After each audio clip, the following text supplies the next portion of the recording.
doktor Anu Adermannil polnud vähimatki plaani omale kodulooma võtta, kuid nüüd on tal kodus rääkiv kass Aksel. Aksel, ütle, et sulle meeldib, kui sind pildistatakse. Noh, meeldib. Minu eelmisel aastal kadunud vend Agu Kabrits 4 aastat tagasi küsis mu käest, et Anu, kas oleksid nõus võtma ühe kassipojakese? Ma ütlesin, et ei, kindlasti mitte, et sa tead ju, et ma reisin nii palju ja ma ei taha mingist kassistki kuulda. Aga tema, teades juba oma õde, ütles, no selge, ega siis midagi, et kui sa ei taha, et siis peremees arvatavasti uputab selle kassi ära. No mis te arvate, mis siis juhtus? Loomulikult ma võtsin selle kassi, nägu oli viril, ega ma väga õnnelik ei olnud. Ja nüüd ma pean ütlema seda enam, et venda enam ei ole. Ja ta on nagu ühenduslüli minu ja mu mälestuste venna vahel, et kui mul on kurb tuju, siis ta tuleb mu sülle ja siia paneb käpakesed mõlemale poole ja vaatab nii sügavalt silma, et ma üldse ei kahetse, et ma ta võtsin.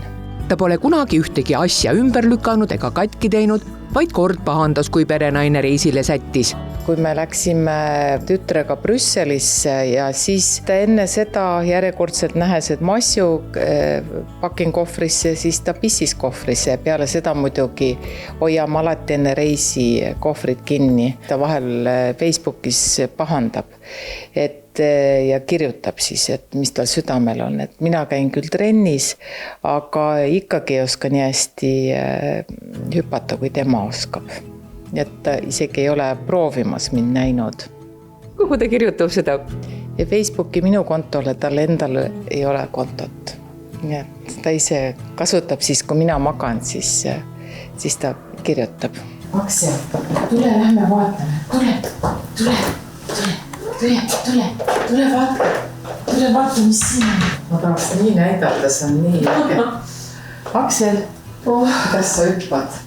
Nime valis Aksel endal ise välja. Ta sai nime niimoodi, et ilusasti sai pandud korralik eestimaine kurr. Ja siis ta üldse ei reageerinud kurrile. Ja siis lapsed hakkasid panema siin igasugused nimesid ja lõpuks, kui mul tütar ütles, et Aksel, siis reageeris kohe. Traksidega läks ka veidi viltu. Traksidega on siuke lugu, et just tellisin, korralikult ei lugenud muidugi läbi, et on kassitraksid ja koerte rihmad ja siis lõpuks saingi koerte rihma, mille peale Aksel oli väga solvunud.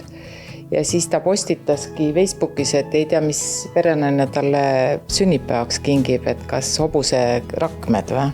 Seda ma olen talle õpetanud, et söögilaual ei olda. Muidugi, kui ma ise söön seal või keegi sööb seal, siis ta ei tule. Aga kui ta üksi on, siis loomulikult on seal ja ta kasutab seda täiega ära. Ja Aksel on siuke nagu doktorkass. Et ta tuleb, tõesti, kui on kuskilt miski valutab või midagi, ta tuleb selle koha peale ja kuidagi, öeldakse, et kassid võtavad stressi ära, aga et lihtsalt keegi nurrub su peal on nii tore tunne. Ja üldiselt on ta hästi suur sõber. Ma ei oleks uskundki, et kass nii suur sõber on. Aksel, kas sinust räägitakse praegu? Kas sul on uhke tunne? On, Aksel? On? Jah.